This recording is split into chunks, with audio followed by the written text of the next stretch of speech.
నమస్తే, welcome to reflection news. నేను Sharma. Tamil Nadu CM Vijay సంచలన ఆదేశాలు. ఎంత అద్భుతమైన పరిపాలన కొనసాగిస్తున్నాడంటే అధికారులకు వచ్చిన తర్వాత వెంట అద్భుతమైన నిర్ణయాలు.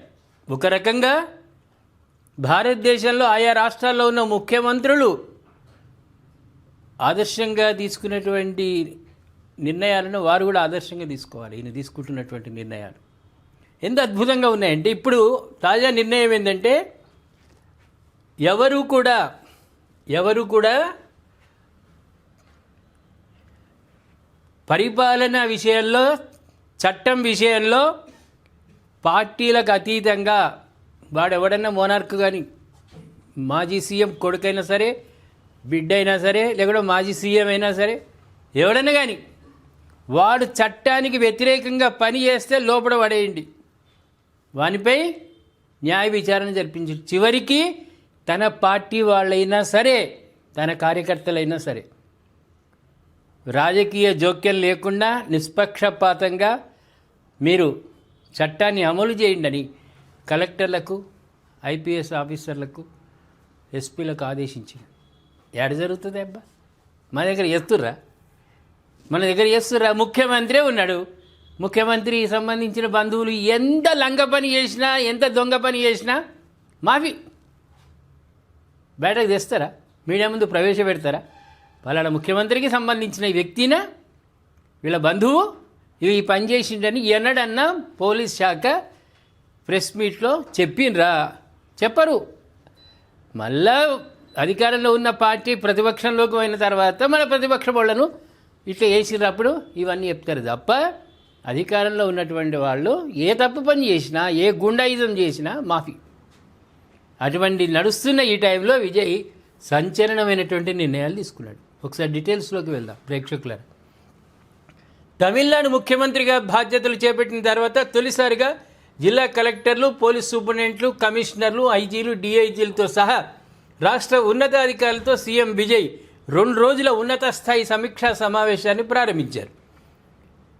నామ్కల్, కవింజర్, మళిగలై సోమవారం జరిగిన సమావేశంలో ప్రభుత్వ ప్రధాన కార్యదర్శితో సహా పలువురు ఉన్నతాధికారులు, మంత్రులు పాల్గొన్నారు. మహిళల భద్రత, డ్రగ్స్ నిర్మూలన, వ్యవస్థీకృత నేరాల అంచివేతే ప్రభుత్వ ప్రధాన లక్ష్యమని ఆయన స్పష్టం చేశాడు. సమావేశాన్ని ప్రారంభించిన అనంతరం అధికారులను ఉద్దేశించి విజయ్ కీలక ప్రసంగం చేశారు. రాష్ట్రంలో ఎక్కడా శాంతి భద్రతలకు విఘాతం కలగకుండా చూడాలని, చట్టం ముందు అందరూ సమానమేనని స్పష్టం చేశారు. తప్పు చేసిన వారు ఎంతటి శక్తివంతులైనా, ఎంతటి రాజకీయ పలుకుబడి ఉన్నా వారెవరైనా నిష్పక్షపాతంగా చట్ట ప్రకారం శిక్షించాలి. అమాయకులు మాత్రం ఎట్టి పరిస్థితుల్లోనూ ఇబ్బంది పడకూడదు అని అధికారులను ఆదేశించారు.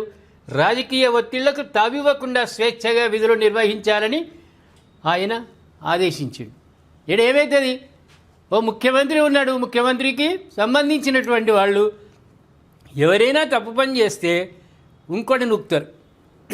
ఏమీ తెలియనటువంటి వాడిని ఆ ఊపిలోకి లూగి వాడే తప్పు చేసిండు, వాడికి చాలా ఏమంటాం మనం, చాలా గొప్ప వ్యక్తి, హరిశ్చంద్రుడి వంశానికి సంబంధించిన వాళ్ళలాగా మనం బిల్డప్ ఇస్తారు. వీళ్ళు చేసే పనులన్నీ లంగ పనులే, దొంగ పనులే, దోచుకునుడే, కబ్జాలే.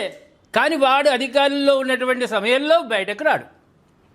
వాడు ఎప్పుడు బయటకు వస్తాడు అంటే ప్రజలు ఈసిరి గుద్ది బంగాళాఖాతంలో పడేసి ప్రతిపక్షంలో కూర్చునే అర్హత కూడా కొన్ని సందర్భాల్లో కొన్ని పార్టీలకు ఇయ్యరు.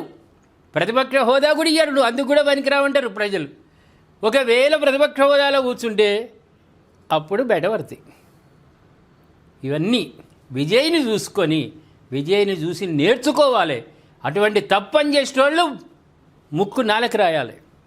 ఇది నాయకత్వ లక్షణం. అంటే ఒక ముఖ్యమంత్రి అంటే నిష్పక్షపాతంగా తన తమ్ముడైనా సరే తప్పు చేస్తే జైల్లో వేయాలి. కానీ నా తమ్ముడు, నా అల్లుడు, నా బిడ్డ ఎంత చేసినా ఏం కాదు, వాళ్ళని దాచిపెడతాం, అమాయకులను బలి చేద్దాం అనుకున్నోనికి ఎప్పుడైనా పతనం తప్పదు. ఏమంటారు ప్రేక్షకులారా? విజయ్ చేస్తున్న ఈ గొప్పనైన పనుల గురించి దయచేసి మీరు కామెంట్ రూపంలో తెలియజేయండి. సబ్స్క్రైబ్ చేసుకోండి, షేర్ చేయండి.